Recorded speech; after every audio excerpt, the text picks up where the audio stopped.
시간 경건한 마음으로 10월 13일 주일 예배를 하나님께 드리겠습니다. 여호와는 너를 지키시는 이시라. 여호와께서 내 오른쪽에서 내 그늘이 되시나니 낮에 해가 너를 상하게 하지 아니하며 밤의 달도 너를 해치지 아니하리로다. 여호와께서 너를 지켜 모든 환난을 면하게 하시며 또 내 영혼을 지키시리로다. 여호와께서 너의 출입을 지금부터 영원까지 지키시리로다. 아멘.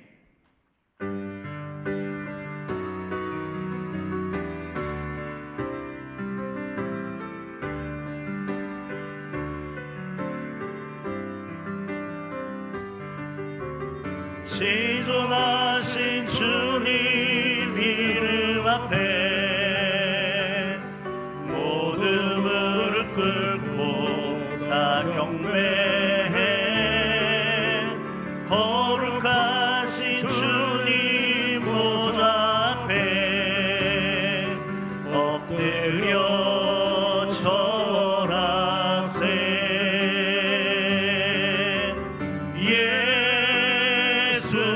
예수는 그리스도,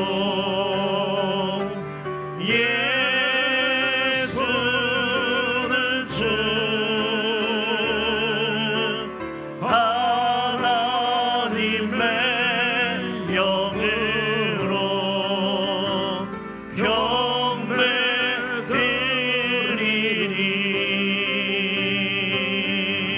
경배드리니.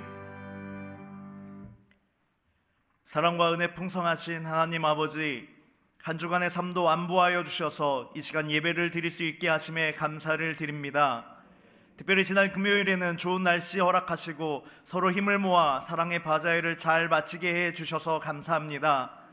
하나님의 사랑을 더욱 잘 나눌 수 있는 우리 소망교회 될 수 있도록 인도하여 주시옵소서. 이 시간 예배하며 먼저 회개할 때에 우리의 마음을 정결하게 하시고 우리의 마음이 완고해지지 않도록 도와주시옵소서. 선포되는 말씀을 듣습니다. 주의하여 잘 듣고 말씀이 요구하는 삶을 살아가는 한 주간의 삶 될 수 있도록 은혜 베풀어 주시옵소서. 또한 오늘 거룩한 주일 모든 소망의 성도들이 이 날을 기억하여 거룩하게 지킬 수 있도록 우리의 모든 마음들을 주장하여 주시옵소서. 거룩하신 예수님 이름으로 기도합니다. 아멘.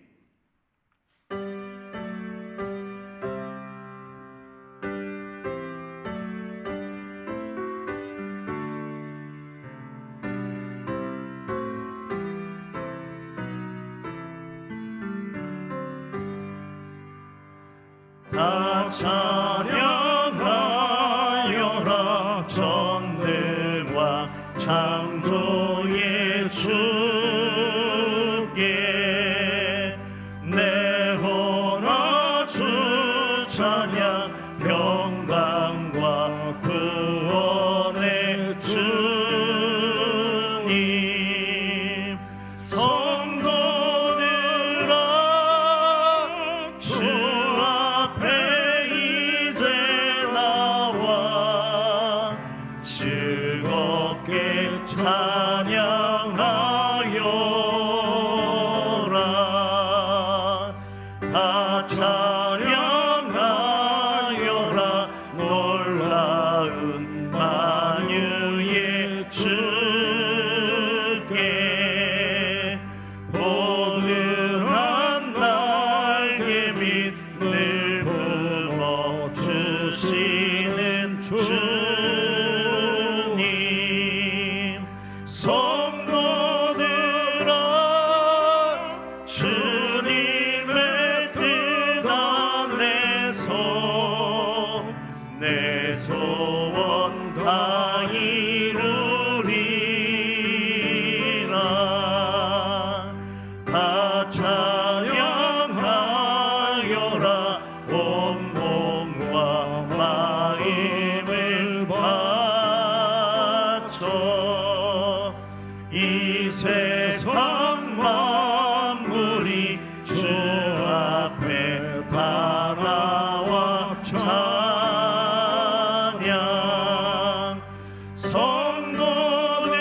성도들아 기쁘게 소리 높여 영원히 찬양하여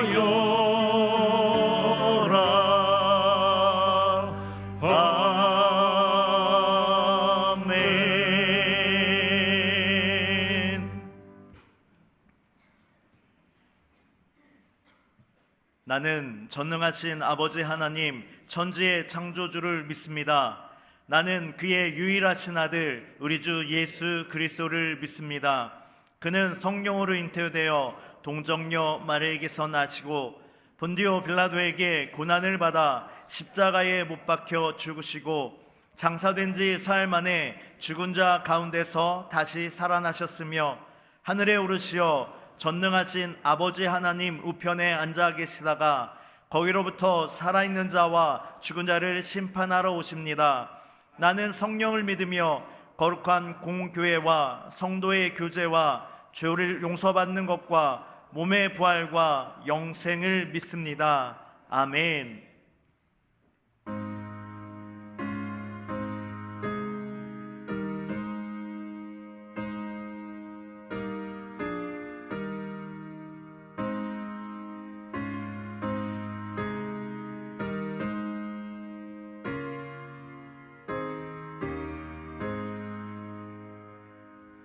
내 구주 예수를 더욱 사랑 엎드려 비는 말 들으소서. 내 진정 소원이 내 구주 예수를 더욱 사랑 더욱 사랑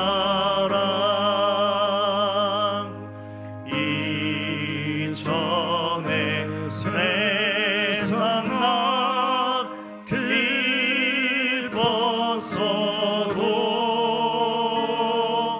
지금 내 기쁨은 오직 예수.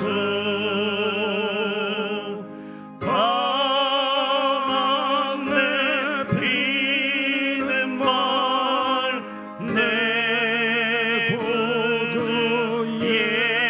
예수를 더욱 사랑 더욱 사랑 이 세상 떠날 때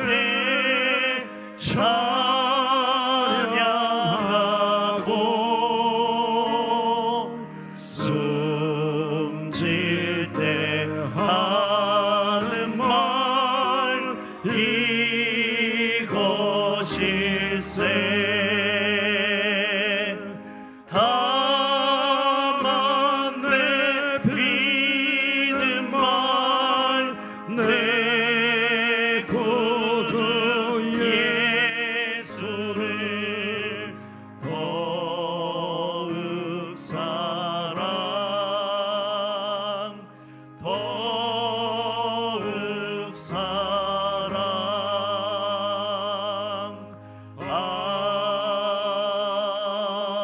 아멘.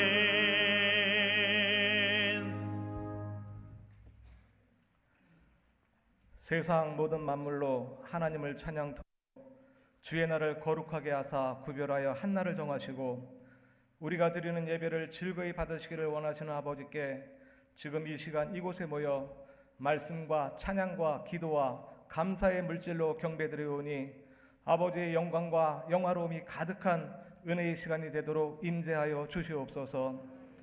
아버지께 예배드림이 우리의 삶을 바꾸어 약한 것은 붙잡아주고 부족함은 채워줄 줄 알며 허물은 가려주고 비밀은 굳게 지켜주고 실수는 덮어주는 그러한 성도, 나의 가치관으로 남을 판단하지 않고 작은 것들을 소중히 여기는 마음을 더하여 주사 남의 장점은 인정해주고 능력은 높여주는 그런 배려의 사람으로 우리의 마음 깊은 곳에 사람을 향한 이해와 따뜻한 마음들을 주시어 우리가 아버지께 기도함이 말이 아닌 주의 능력으로 나타나는 오늘을 살아내는 소망의 모든 교우들이 되기를 간절히 기도합니다.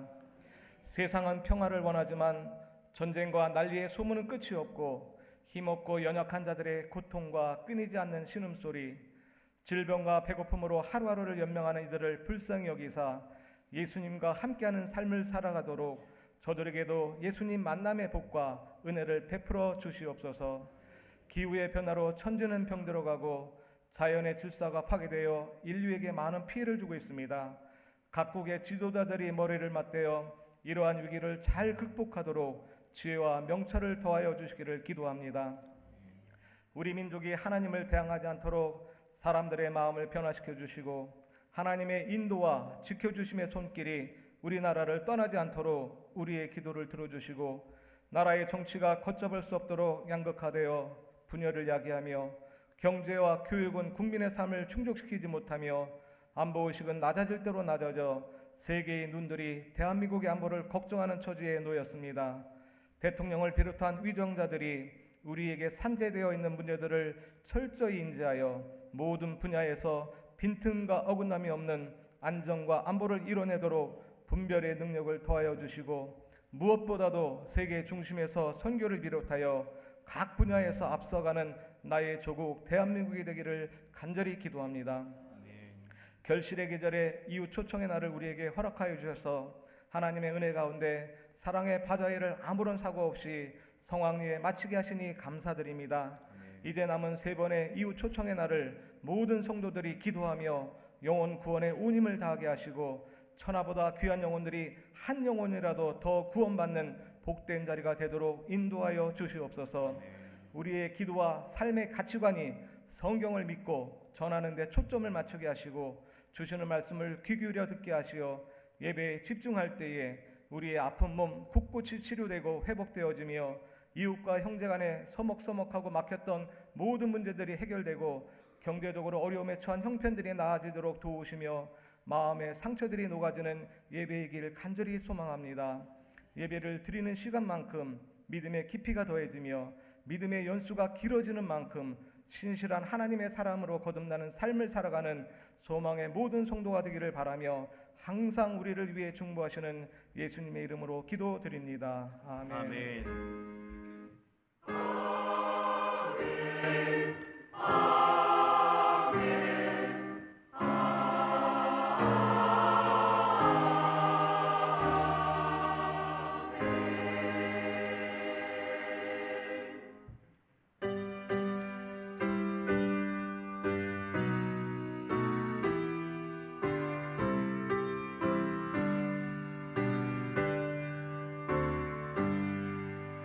내 임금 예수 내 주여 주 은혜에 감격하여 한없는 감사 찬송을 내 주님 앞에 드리오며 내 마음과 정성 다하여 늘 기뻐하며 살리라.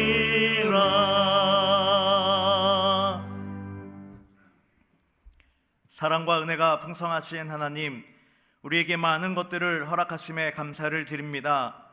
이 시간 그것을 내 것으로 여기지 않고 하나님의 것으로 여겨 예물을 드리게 하심에 또한 감사를 드립니다. 정성스럽게 자원하여 하나님께 드리는 각양의 헌금을 기쁘게 받아 주시옵소서. 드리는 모든 손길들마다 풍족히 채우시는 복을 허락하시고 하나님의 공급하심에는 부족함이 없음을 고백하는 그러한 삶 살아갈 수 있도록 인도하여 주시옵소서.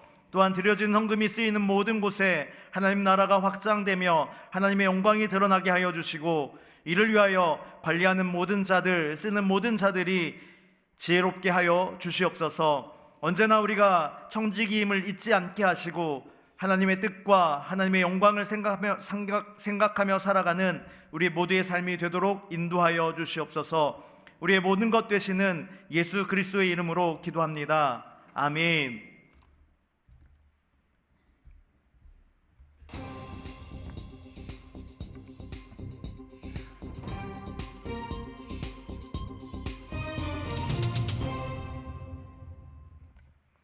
안녕하세요. 10월 둘째 주 소망 뉴스를 전해드리겠습니다. 첫 소식입니다. 담임 목사님은 14일부터 16일까지 신월 중앙교회 사경회를 인도하고 15일에는 정기노회를 참석합니다. 은혜롭게 모든 것을 잘 감당하도록 기도를 부탁드립니다. 지난주 화요일에 노년부 소풍을 잘 다녀왔습니다. 섬겨주시고 수고해주신 모든 분들에게 감사를 드립니다. 지난주 금요일 사랑의 바자회를 잘 마쳤습니다. 바자회에서 남은 의류 및 공산품 물건들은 선교지에 보내어 잘 사용하겠습니다. 바자회 준비위원장이신 김준수 장로님을 비롯하여 모든 위원들과 참여하신 성도들에게 감사를 드립니다. 농수산부에서 바자회 물품을 예배 후에 교회 앞 마당에서 판매합니다. 많은 이용 부탁드립니다. 총 4회에 걸친 이웃 초청의 날 중에 3회가 남았습니다. 소망의 모든 식구들은 남은 심령 부흥회, 간증 집회, 추수 감사절 축제, 행사를 통하여 전도에 집중하여 살아가야 합니다. 모든 일에 적극적으로 동참하여 올해는 기필코 1인 1명 전도를 달성하도록 합시다. 제2차 이웃 초청의 날, 가을 심령 부흥회가 21일 월요일 저녁부터 23일 수요일 저녁까지 새벽 5시 30분, 저녁 7시 30분에 그레이스홀에서 있습니다. 강사는 갈멜산 금식기도원 조성근 담임 목사님입니다. 차량 운행도 있으니 은혜를 사모하며 기도로 준비하시기 바랍니다. 2024년 소망교회 전교인이 함께 만드는 단 한 권의 필사 성경을 제작합니다. 신청하신 분들은 오늘 오후 4시까지 사무실로 제출해 주시기 바랍니다. 추수 감사주일에 예배 중에 봉헌식을 하겠습니다. 다시 기도의 자리로 100엔 200 운동을 시작합니다. 새벽을 깨우는 하나님의 자녀 100명, 밤이 가도록 몸부림치는 금요 기도의 군사 200명이 되시기 바랍니다. 중직자들이 모범을 보이시면 좋겠습니다.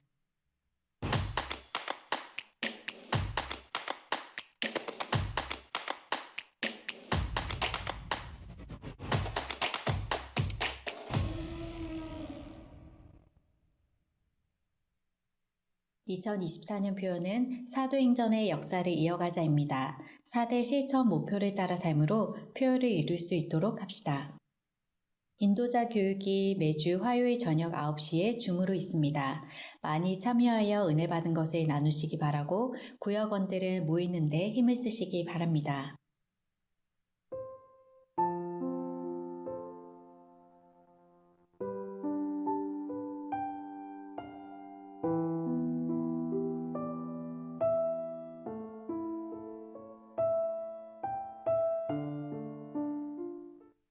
오늘 하루도 예배 가운데 큰 은혜 받으시고 흔들림 없이 굳게 서서 교회로서의 사명을 잘 감당하는 교회가 되길 소망합니다. 감사합니다.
주님의 영원하신 팔 함께 하사 항상 나를 붙드시니 어느 곳에 가든지 요동하지 않으는 주의 팔을 의지함이라.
바자회를 하신다고 모두 대단히 수고하셨습니다.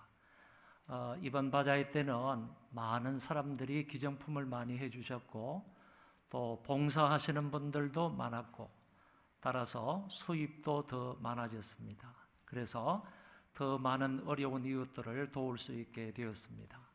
여러분들이 힘껏 도와주시고 정말 땀 흘려서 수고해 주신 그 모든 것에 진실로 감사를 드립니다. 우리 위원장 되신 우리 김준수 장로님 매우 수고하셨는데 우리 박수 한번 드리겠습니다.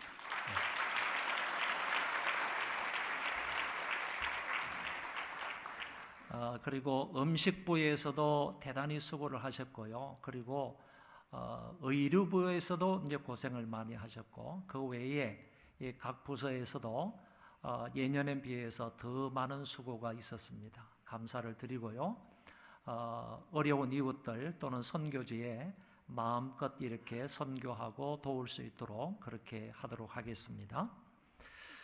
필리핀에서 선교 사역을 잘 감당하시는 우리 정광훈 목사님께서 잠시 귀국을 하셨습니다. 여러분은 모르시겠지만은 저는 익히 잘 알고 있는 그런 귀한 목사님이신데 오늘 저희 교회를 방문하셨습니다.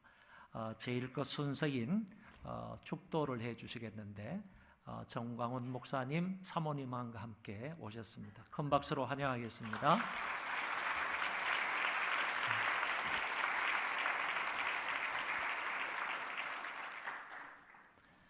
한 20년 동안 국내에서 경찰로 이렇게 근무를 하시다가 이제 또 하나님의 부름이 있어서 신학 공부를 하시고 또 필리핀에 선교 사역까지 하시는데 목사님이 참 선교 사역을 잘 하신다는 얘기를 들었습니다. 필리핀에도 교회를 한 5군데, 6군데를 개척을 하셨고 그 모든 그 필리핀 사람들을 다 합하면 1000여 명이 넘을 정도로 많은 사람들을 지금 효과적으로 선교하고 계시는 목사님이십니다. 위하여 기도 많이 해주시기 바랍니다. 하나님 말씀 보겠습니다. 사도행전 21장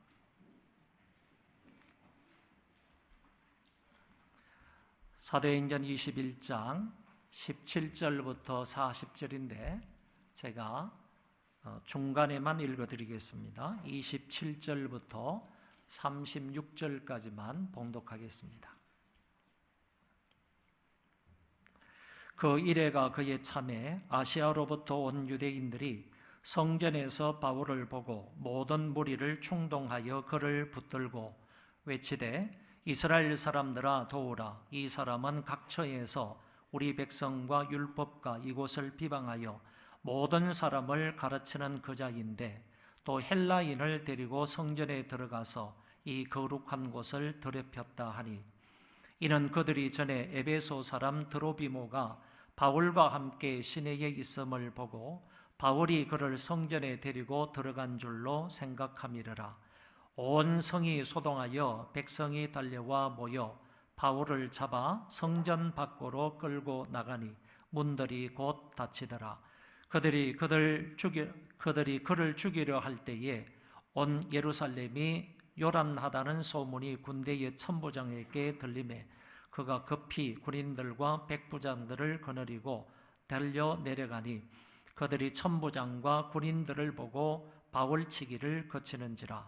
이에 천부장이 가까이 가서 바울을 잡아 두 쇠사슬로 결박하라 명하고 그가 누구이며 그가 무슨 일을 하였느냐 물으니 무리 가운데에서 어떤 이는 이런 말로 어떤 이는 저런 말로 소리치거늘 천부장이 소동으로 말미암아 진상을 알 수 없어 그를 영내로 데려가라 명하니라. 바울이 청대에 이를 때에 무리의 폭행으로 말미암아 군사들이 들려가니 이는 백성의 무리가 그를 없이하고자 외치며 따라가미르라.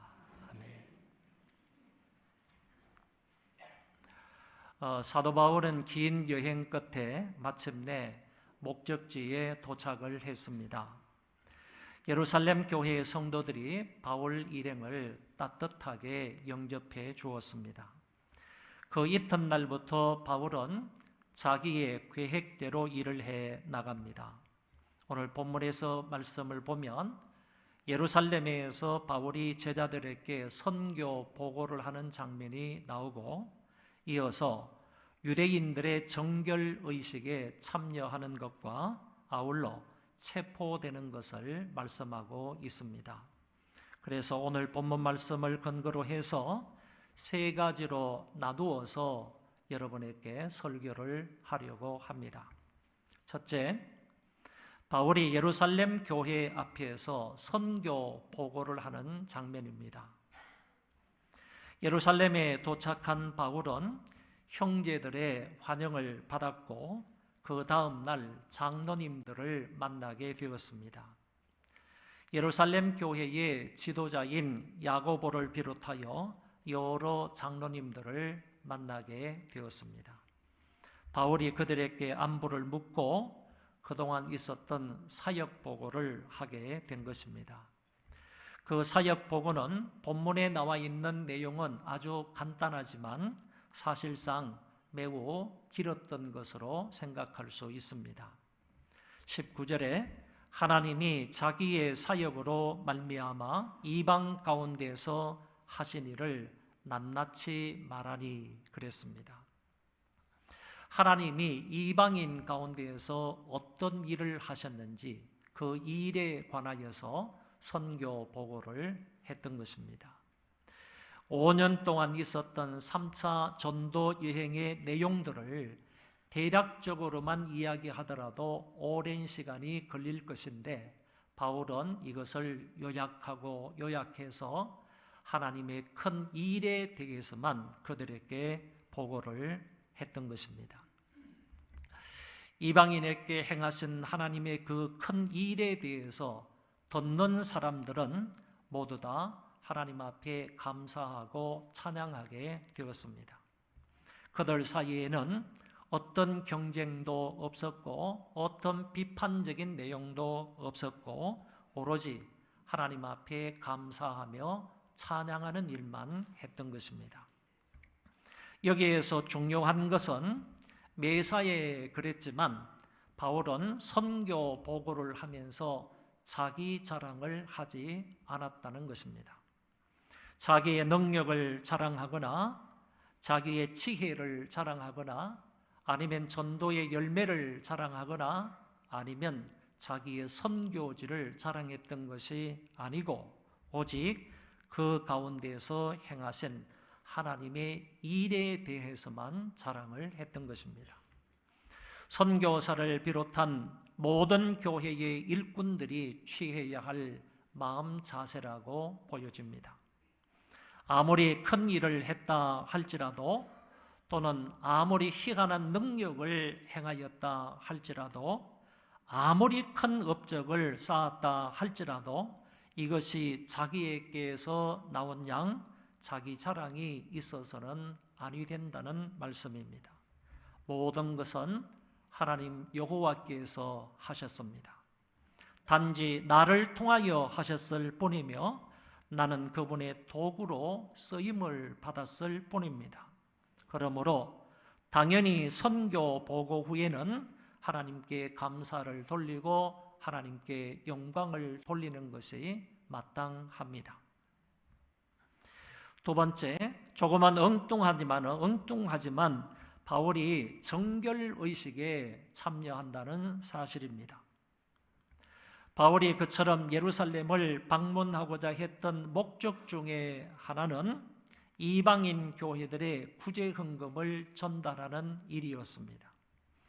그런데 오늘 본문 말씀에 보면 저자인 누가는 그 내용을 기록하지 않더라는 것입니다. 바울은 사실 이 구제 헌금을 전달하고 이곳을 떠나 로마에 가서 복음을 전하는 것이 그의 계획이었습니다. 로마로의 여행도 늦가을이 되면 항해가 금지되기 때문에 빨리 출발해야 하는 그런 입장에 놓여 있었습니다.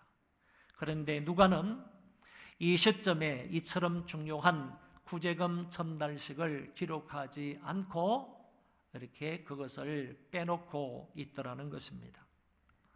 그러면 왜 그렇게 중요하게 여겼던 구제금 전달식이 오늘 본문에는 빠져 있는가? 그 이유를 어떤 사람들은 이렇게 이야기를 합니다. 제임스 던이라는 유명한 신학자는 이방인의 헌금이 유대인들에게 환영을 받지 못했기 때문이다, 이렇게 주장합니다. 다시 말해서 아시아에 있는 여러 교회들, 그리고 마게도냐와 아가야 지방에 있는 여러 이방인 교회들이 예루살렘에 있는 어려운 성도들을 위해서 기쁨으로 감사한 마음으로 자원하는 심정으로 이렇게 구제 헌금을 거두었지만은 실제적으로 혜택을 받는 히브리인 그 기독교인들, 유대 기독교인들은 이방인들의 헌금을 못마땅하게 여겼다. 그래서 누가는 의도적으로 이 본문의 내용을 기록하지 않았다라고 얘기하는 사람들입니다. I.H. 마샬이라는 사람하고 F.F. 브루스라는 사람은 또 이렇게 얘기합니다. 바울이 의도했던 목표에게 도달하지 못하였기 때문에 누가가 이것을 뺐다, 이렇게 주장하기도 합니다.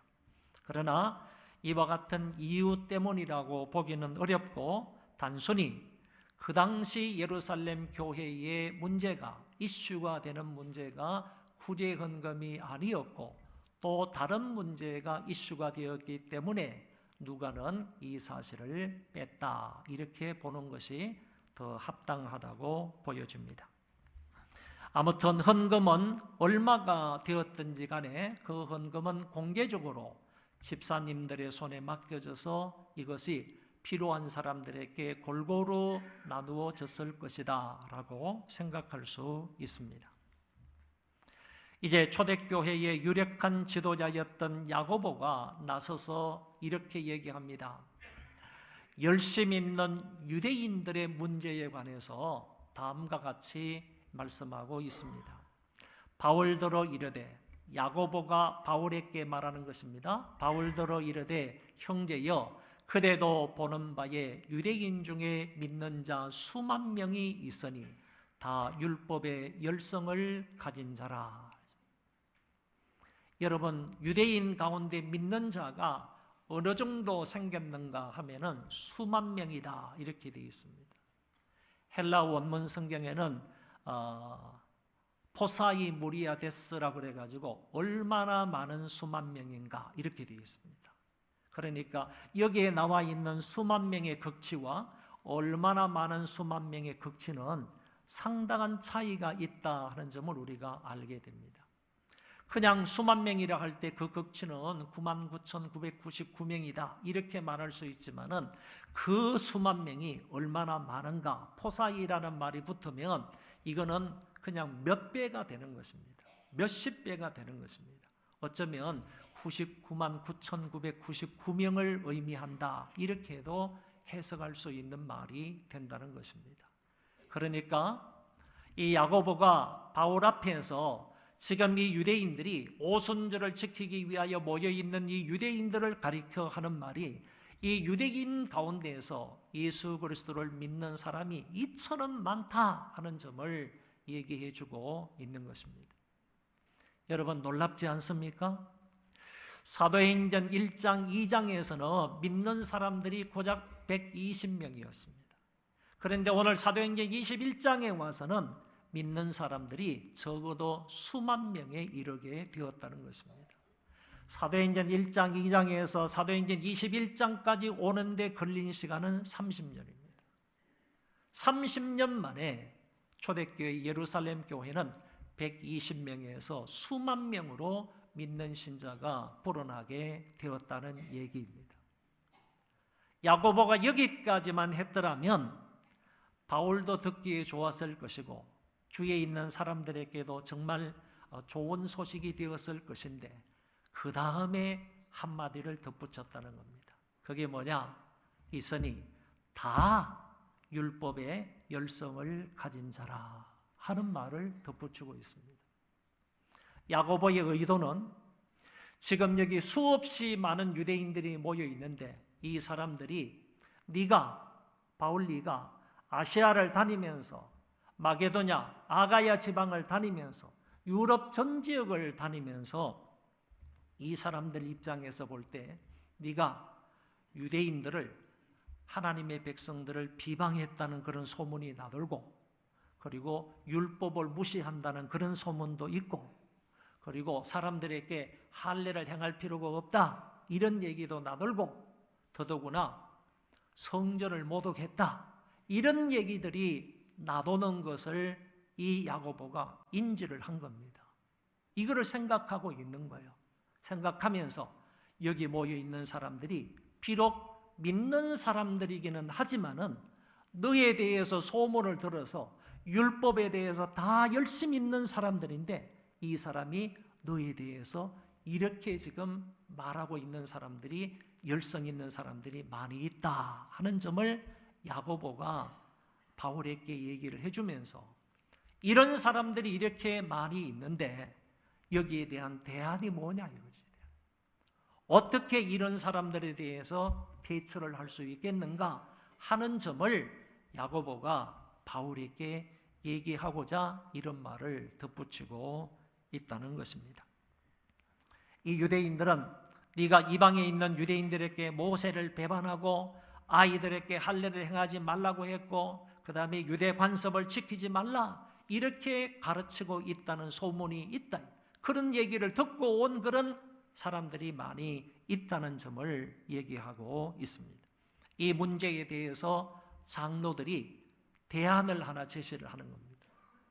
야고보를 비롯해서 장로님들이 이런 문제가 있는데 이 문제를 어떻게 하면 그냥 평온하게 잘 지나갈 수 있는 문제가 될까 고민을 하다가 야고보가 바울 앞에서 제시를 하는 겁니다. 문제에 대한 대안 제시를 하는 것입니다.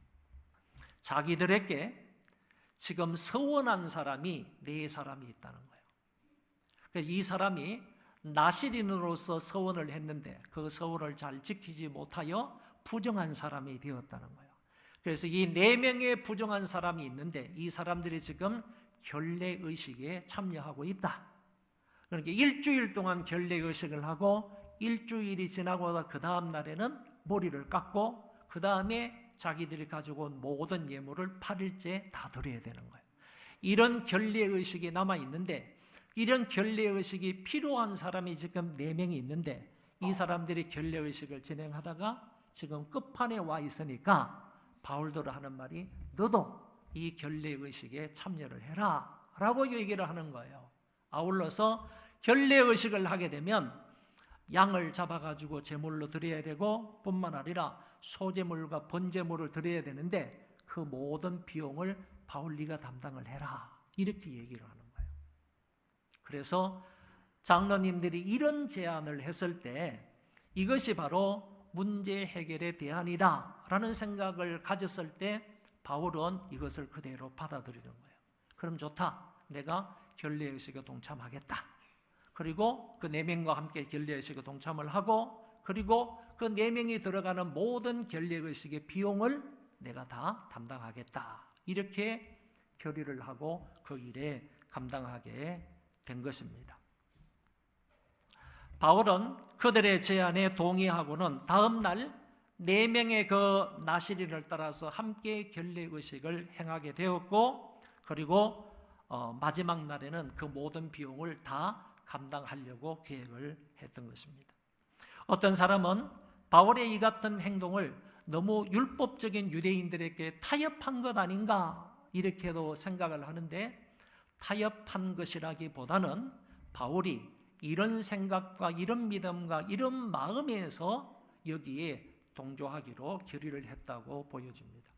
자기는 율법 아래 있는 자가 아니지만 율법 아래 있는 자가 된 것은 율법 아래 있는 자들을 얻고자 함이라.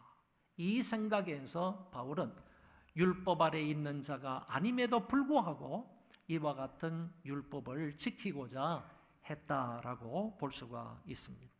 여러분, 만약에 바울이 이렇게 행동을 하게 되면 많은 유대인들이 보다가요, 바울은 율법을 잘 지키네? 저 일에도 잘 참여를 하네? 그 비용도 담당을 하네?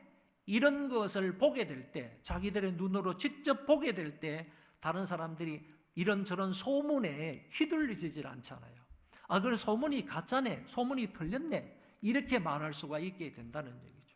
그리고 장로님들도 봐라, 바울이 어떻게 성전을 모독하고, 바울이 어떻게 율법을 무시하고, 바울이 어떻게 모세의 그런 규례들을 다 없이 하고자 하느냐, 그게 아니지 않느냐, 다 참여하고 있지 않느냐, 실행에 동참하고 있지 않느냐, 이렇게 말함으로 인하여서 불거졌던 그런 소문들을 잘 잠재우기 위해서 이렇게 하고 있다라는 얘기입니다. 그런데 문제는 여기에서 발생을 했습니다. 결례의 마지막 날에 아시아에서 온 유대인들이 성전에서 바울을 보고 난 이후에 마음이 확 돌아선 겁니다. 그래서 사람들을 선동하기 시작을 했습니다. 큰 소리로 말합니다. 이 사람이 우리 유대민족을 비방했다 말이에요. 율법과 성전을 모독했다. 이런 말로 아우성을 치니까 거기에 왔던 많은 그 유대인들이 이 말을 듣고 그냥 헷가닥하게 된 거죠. 이제는 이 자기들의 영적인 고향인 예루살렘에까지 바울이 여기 와가지고 성전을 모독하고 아니면 율법을 모독하고 그 다음에 자기 민족을 모독했던 그 사람이 이곳까지 와가지고 지금 있으니까 이것을 본 사람들은 다 마음이 그냥 한 곳으로 쏠리고 모아지게 된 것입니다. 자기 민족을 비방을 했다든지 아니면 율법을 비방했다든지 성전을 모독하는 이 문제는요, 유대인으로서는 견딜 수 없는 그런 모욕적인 일이라고 생각을 하는 것입니다. 여러분, 유대인들에게 이거는 대단히 중요한 사항이었어요. 자기 민족을 비판한다든지 이스라엘 민족을 비방한다든지요, 그리고 율법을 무시한다든지 그리고 성전을 모독한다든지 비방한다든지, 이거는요 유대민족이 받아들일 수 없는 그와 같은 아주 치명적인 일이라고 생각할 수 있습니다. 그런데 이런 문제를 가지고 아시아에서 온 사람들이 이렇게 비방하고 나서고 선동을 했던 것입니다. 좀 더 구체적으로 말하면요, 이 아시아에서 온 유대인들은 5가지 내용으로 바울을 비방하고 비판하고 있는 것입니다. 바울이 우리 백성을 비방했다, 그리고 율법을 비난했다, 성전을 비난했다, 헬라인을 데리고 이방인을 데리고 성전에 들어갔다, 그리고 결국 성전을 더럽히게 되었다. 이 5가지 사항을 내걸고 바울을 공격하고 있었습니다. 특히 이방인을 데리고 성전에 들어가므로 성전을 더럽혔다 하는 내용을 이렇게 말해주고 있습니다. 이는 그들이 전에 에베소 사람 드로비모라는 사람이 나옵니다. 이 드로비모가 에베소 사람이라 그랬어요. 그러니까 에베소는 아시아 지역에 있는 항구 도시라 그랬지 않습니까? 에베소 지역에 있는 이 드로비모가 바울과 함께 시내에 있음을 보았습니다. 지금 예루살렘입니다. 예루살렘의 어떤 시내에 있는 것을 보고 바울이 그를 성전에 데리고 들어간 줄로 생각을 했다는 얘기죠. 성전에 들어가 있는 것, 그것도 이방인의 뜰이 아니라 이스라엘의 뜰까지 도로비묘가 들어가 있는 것을 보았을 때 이런 말을 할 수 있어요. 도로비묘가 이스라엘 뜰에 들어가 있는 것을 보고 만약에 이렇게 얘기한다 그러면 사실을 얘기하는 것 아닙니까? 이방인으로서 유대인의 뜰까지 들어가면요, 그거는 죽음이에요. 율법에 그렇게 되어 있어요. 비록 유대 땅을 점령하고 있는 로마 사람이라 할지라도 이 법을 어기면 사형입니다. 이거는 데리고 들어간 바울도 사형이고요, 드로비묘도 사형이에요. 그런데 그 들어간 걸 보았습니까? 누가? 보지도 않았어요. 그럼에도 불구하고 이 사람들이 들고 일어난 게 뭐냐 하면은 드로비묘가 바울과 함께 시내에 있는 것을 보고요, 추측성 발언을 하는 겁니다. 보고 바울이 그를 성전에 데리고 들어간 줄로 생각을 했다 이거죠. 이렇게 해서 바울 저놈은 성전을 더럽힌 사람이다, 이렇게 낙인을 찍어서 얘기를 했다는 얘기입니다. 여러분, 법에는 분명히요, 이방인이 뜰에 들어갈 수 있는 그런 제한된 사람이 있고, 그리고 이스라엘의 뜰에 들어갈 수 있는 제한된 사람이 있고, 그리고 성막 안으로 성소에 들어갈 수 있는 제한된 사람이 있고, 지성소에 들어갈 수 있는 사람이 딱 정해져 있는 거예요. 성전으로 말하면 정해져 있는데, 이 드로비모는 에베소 사람이니까 이방인이었는데, 이방인이 만약에 유대인의 뜰, 이스라엘의 뜰까지 들어가게 된다면 그거는 데리고 간 사람이나 들어간 사람은 다 사형에 해당할 수밖에 없다는 얘기입니다. 그래서 이 사람들이 이렇게 이 추측성 어떤 그 소문을 내고 그런 것을 말했을 때 많은 사람들이 여기에 동조를 한 거예요. 30절의 말씀에 보면 이 일로 인해서 온 성이 소동하였다라고 말해주고 있습니다. 온 성이 소동한 거예요. 여러분, 오순절 때에 유대인들이 세계 각처에서 몰려다니는 유대인들이 많으면 100만 명 이상 모인다고 합니다. 역사적인 기록이에요. 이렇게 엄청난 사람들이 모여 있는데 이 소리로 인하여서 전 유대인들이요, 특별히 과격한 유대인들이 이렇게 소문으로 인하여서 정말 그 성안이 전체가 소동하게 되었다는 얘기입니다. 백성들이 달려와서 바울을 잡아서요, 성전 밖으로 끌고 나갔습니다. 왜 성전 밖으로 끌고 나가신 줄 알죠? 이 사람은 들어와서는 안 될 사람을 데리고 들어왔기 때문에 이미 성전을 더럽힌 사람이에요. 그래서 성전 밖으로 끌고 나간 겁니다. 그리고 성전문을 닫았습니다. 왜 성전문을 닫았는가 하면은 더 이상 어떤 부정한 사람들에 의해서 성전이 더럽혀지지 않게 하기 위해서 성전문을 닫은 것입니다. 이렇게 하고 나서요, 그 유대인들이 계속적으로 이 사람을 붙들고 바울을 붙들고요, 공격하고 때리고 그냥 협박을 하는 것입니다. 사실 여부를 전혀 확인하지도 않은 채요, 바울을 죽이기로 하는 거예요. 이런 뜬소문 때문에요. 사실 확인도 전혀 하지도 않은 상태에서 이 사람들은 그냥 바울을 소문에 따라서 죽이려고 하는 것입니다. 계속적으로 폭행을 합니다. 마치 바울이 예수 믿기 이전에 자신이 돌로 쳐서 스데반을 죽였던 그 장소에서요, 사람들이 이제 돌팔매질로 자기를 죽이려고 하고 있는 것입니다. 만약 이때에 천부장이 개입하지 않았더라면 바울은 유대인들의 손에 의해서 죽고 말았을 것입니다.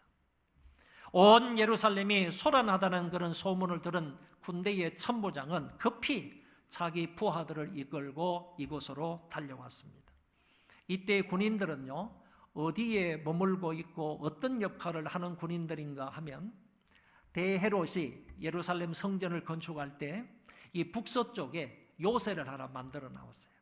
그 요새를 바로 안토니오 요새라고 하는데, 그 요새를 하나 만들어 놓고 이 요새 속에 들어가면요, 전 예루살렘을 다 바라보면서 확인할 수 있는 그런 요새를 하나 딱 만들어 놓았던 거예요.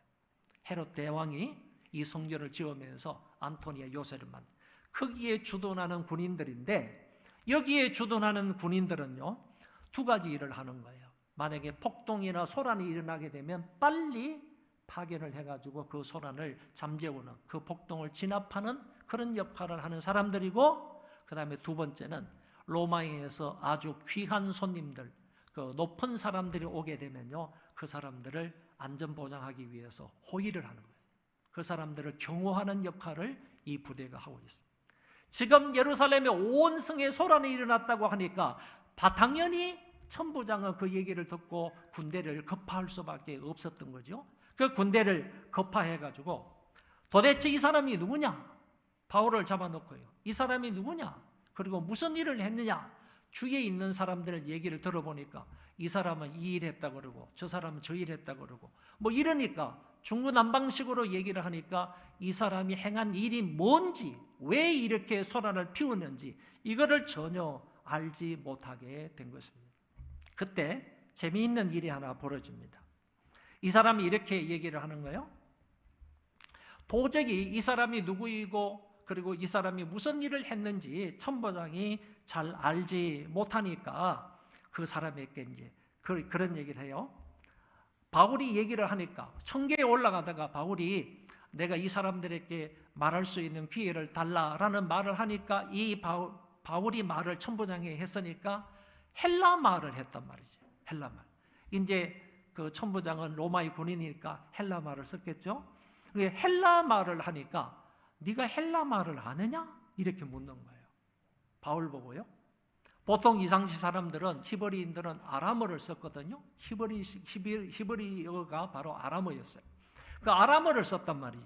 그런데 자기에게 내가 이 청중들에게 말할 수 있는 기회를 달라. 바울이 이렇게 헬라어로 말하니까 천부장이 네가 헬라어를 말할 수 있느냐? 이렇게 말하면서 바울에게 묻는 말이 한 가지 더 있어요. 그게 뭐냐면은 그러면 내가 이전에 소요를 일으킨 그 애굽인이 아니냐 이렇게 말하는 겁니다. 소요를 일으킨 3년 전에 예루살렘에서 큰 폭동을 일으킨 게 있어요. 그 폭동의 주동자가 애굽 사람이에요. 애굽 사람. 그래서 이 애굽 사람을 애굽인 그 사기꾼이다 이렇게도 표현하는데 3년 전에 헬라 말을 잘 할 수 있는 그 어떤 사람이 애굽 사람이 일어나서 이 예루살렘에서 큰 소동을 일으켰어요. 소동이 뭐냐면은 소동이 만약에 내가 선지자인데 내가 사람들을 이끌고 이 예루살렘 성전 맞은편이 감람산이잖아요. 감람산에 올라가가지고 내가 명령만 하면 예루살렘에 있는 모든 이 성벽들이 다 붕괴가 되고 무너진다는 거야. 내가 성벽아 무너져라 이렇게 말하고 명령만 하면 그 성벽들이 다 무너질 것이니까 너희들은 그때 성벽이 무너지면 예루살렘 성 안으로 들어가가지고 모든 로마 군인들을 다 점령하고 그 사람들을 내쫓고 우리가 예루살렘 성을 정복하자 이렇게 말하면서 소요를 일으켰던 사람이 바로 애굽의 그 사기꾼이라는 거예요. 그런데 애굽의 사기꾼을 따라다녔던 사람이 무려 몇 명이냐 하면은 4,000명 정도가 된다는 거예요. 그러니까 이 사람이 이렇게 말을 했을 때 4,000명의 사람들이 따라서 예루살렘 쪽에서 감람산까지 올라갔단 말이죠. 그랬을 때 벨릭스 총독이고 군대를 보내가지고 그걸 진압을 해버리는 거예요. 진압을 해서 사람들을 죽이기도 하고 있는 사람들을 끌고 가가지고 감옥에 가두기도 하고. 그랬을 때 주동했던 그 애굽의 사기꾼이요 도망간 거예요. 어디 피신해 간 거예요. 벨릭스 총독의 군대가 그걸 진압하러 갔을 때에 사람들은 흩어지고 사람들은 이렇게 잡혀가고 죽기도 하고 그랬지만은 주동자 그 애굽인은 어디로 도망가서 숨었단 말이죠. 천부장이 지금 내가 그 애굽인이 아니냐라고 말한 거는 그때 도망갔던 피신해 갔던 그 애굽인이 네가 아니냐 이렇게 묻고 있는 거예요. 그래서 속은 사람들이 4,000여 명은 결국에는 그 애굽인의 사기꾼에 의해서 속았잖아요. 속은 사람들이 분노해가지고 애굽의 사기꾼이 지금 여기 3년 후에 나타났으니까 분노해가지고 달라들어가지고 너를 죽이려고 하는 거 아니냐 이렇게 생각을 하는 거예요. 그때 바울이 나서서요. 나는 유대인이다. 그리고 나는 다소 출신의 사람이다. 이렇게 얘기를 하면서 내가 이 사람들에게 말할 것이 있다라고 하면서 말을 하겠다라고 나서는 그런 모습을 오늘 우리는 볼 수가 있습니다. 40절의 말씀에 보면 천부장이 허락을 하니까 바울이 높은 청대 위에 서서 성전 바깥들에 있는 백성에게 손짓하여 매우 조용히 한 후에 아람어로요 말을 시작을 합니다. 다시 말해서 천부장에게는 헬라어로 말을 하고요, 회중들에게는 지금 아람어, 히브리어로 말하고 있는 바울의 모습을 보게 됩니다. 이 공간에 서서요, 여러분 예루살렘 성전에서 계단 쪽으로 이렇게 좁은 길로 타서 북서쪽으로 쭉 올라가면 안토니아 요새가 나와요. 그러니까 안토니아 요새를 갈 수 있는 길이 그렇게 멀지 않아요. 바울은 여기에서 붙잡혀가지고 안토니아 요새까지 끌려가가지고 바울이 신문을 받지만은 지금 올라가는 중에도요 계속해서 유대인들이 뒤쫓아오면서 바울을 죽이려고 하는 거예요. 바울을 죽이려고 하는 거예요. 그래서 바울은 이미 이전에 예언자들에 의해서 예언된 대로요 충분한 그런 핍박을 받고요, 그리고 결박을 당해서 이런 고통과 괴로움 속에 있다 하는 부분을 우리가 알게 됩니다. 이렇게 해서 이제 올라가다가 바울이 아람어로 회중들에게 말하는 내용은 다음 시간에 22장에 나타나는 것을 볼 수 있습니다. 오늘 말씀을 정리합니다. 바울은 긴 여행 끝에 예루살렘에 도착해서 성도들의 따뜻한 영접을 받았습니다. 그 다음 날부터 바울은요 자기 계획대로 먼저 제자들에게 선교 보고를 하고요, 그리고 장로들의 제안을 따라서 함께 정결의식을 행하는 것을 볼 수 있고요, 그 다음에 결국에 유대인들의 손에 의해서 잡혀가는 그런 모습을 볼 수가 있습니다. 바울은 가는 곳곳마다 좋은 사람을 많이 만나기도 하지만 악한 사람, 그리고 복음 사역을 방해하는 좋지 못한 사람도 많이 만나게 됩니다. 특히 사실이 아닌 것을 사실화시켜서 루머를 퍼뜨리는 사람들을 많이 만나게 됩니다. 다른 지역에서도 그런 일이 있었지만 본문의 유대인들은 그 정도가 심했다고 말할 수 있습니다. 아시아에서 온 이 유대인들은 바울에 대한 루머를 만들어서 퍼뜨림으로 그에게 반기를 들도록 백성들을 선동했습니다. 바울이 우리 민족을 무시했다, 그리고 율법과 성전을 모독했다 하는 말을 퍼뜨렸습니다. 그리고 때려서 죽이기로 합니다. 그리고 많은 핍박을 가하게 됩니다. 하지만 하나님은 적당한 때에 적당한 사람을 통하여 그를 보호하셨습니다. 아직 많은 고관들에게와 로마에 가서 복음을 전해야 하는 사명이 그에게 남아있기 때문입니다. 교회에 대하여 혹시 나쁜 소문을 만들어 확산시키는 사람들이 있다면 거기에 대하여 우리 교회는 어떤 대안을 마련할 수 있겠습니까? 사역자들에 대하여 가짜 뉴스를 퍼뜨리는 사람이 교회 안에 있다면 목사는 어떻게 대처해 나가야 하겠습니까? 만약 교회 안에서 예루살렘에서 일어났던 비이성적이고 비합리적이고 충동적인 대중선동이 일어난다면 어떻게 그 위기를 극복해 나갈 수가 있겠습니까? 만약 교회 안에 이와 같은 선동과 문제가 발생하게 되면 그것은 그 배후에 반드시 역사하는 사탄이 있다는 사실을 우리가 알아야 합니다. 그것을 분명하게 알고 이성적이고 합리적인 대책 이전에 반드시 교회는 영적인 전쟁으로 알아서 하나님의 전신갑주를 입어야 할 것이고 더 나아가서 성령 안에서 깨어 기도해야 합니다. 강력한 원수의 진을 파하기 위하여서 영적으로 무장하고 하나님의 능력과 지혜를 구하는 밖에 없습니다. 악한 영들과 싸워 승리하기 위해서는 합심하여 교회가 하나님 앞에 간구해야 합니다. 열린 마음으로 기도하시되요, 그런 루머를 만들어 퍼뜨리는 사람들의 입을 막아달라고 기도할 필요도 있고요, 아울러 교회와 하나님의 종들을 강하고 지혜롭게 붙들어 달라고 기도하면요, 끊임없이 교회의 사명, 그 직분자의 사명을 잘 감당할 수 있도록 기도해야 합니다. 아울러 교회가 이런 일로 흔들림 없이 굳게 서야 하는 것입니다. 사탄이 사람들을 통해서 배후에 이와 같은 일을 하는 것은 궁극적인 목적은 한 가지입니다. 그것은 바로 교회를 흔들어 놓기 위함입니다. 교회를 분리시키기 위함입니다. 교회를 소란스럽게 하기 위함입니다. 그런 사탄의 전략을 우리가 알고 이렇게 작전을 펴므로 인하여서 교회가 흔들림 없이 끝까지 제 사명을 잘 감당할 수 있도록 기도해야 하는 것입니다. 우리 교회 안에 이와 같은 역사가 있기를 바랍니다. 우리 그 자리에 다 일어나셔서 찬송하겠습니다. 목사님 올라오셔서 축도해 주십시오.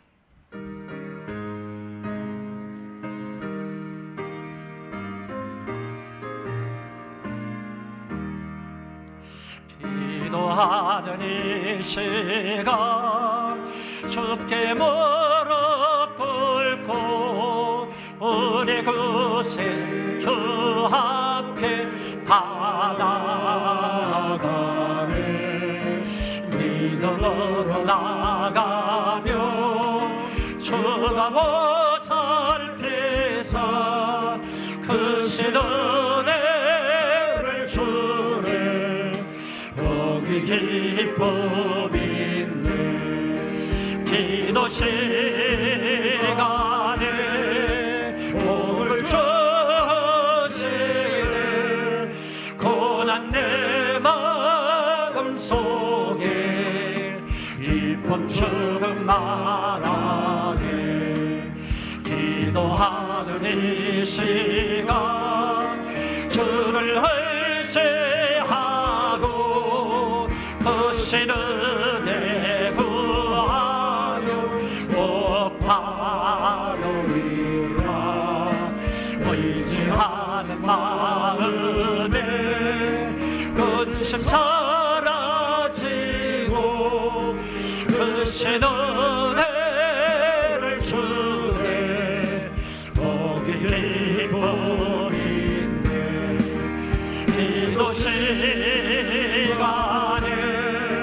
복을 주시네. 고난 내 마음 속에 기쁨 충만하네.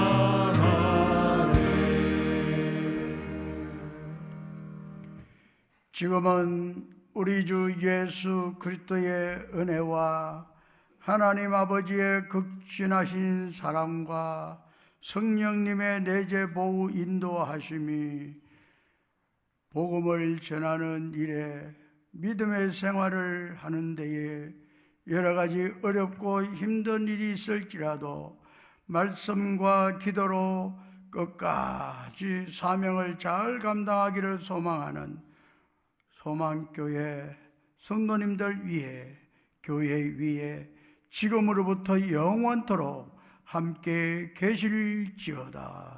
아멘.